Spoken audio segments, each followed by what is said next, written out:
Hey everyone, and welcome back to another video. And in this video, I'm going to be going over how to add wooden slats on your bedroom wall. So this video is going to be particularly useful for individuals who are looking to upgrade their bedroom with wooden slats like what you see right over here. And so the wooden slats that I have right over here are the ones from Wood Veneer Hub. So I've had these for about 2 years now, and there's no signs of wear and tear. There's no signs of them popping out of the wall.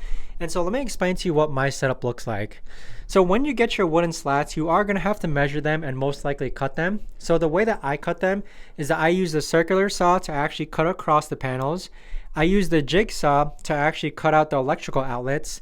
I use the box cutter to do more refined cuts on the felt, like what you see right over here. And then I use the sander to actually smoothen out the edges of where I made the circular saw cuts.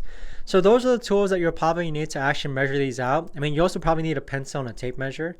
But once you have it measured out and cut out, make sure that your wooden wall panels are flush on one side of the wall. So because my wall is green, I made sure that it was flush against this side of the wall. And then on the right side, because there's a gap, I made sure to paint this black also, that it would fit in seamlessly. And so once it's fit in, the way that you actually mount these wooden wall panels from Wood Veneer Hub is that I simply just used black drywall anchor screws. So it's these black screws. I'll leave a link to these down below in the description.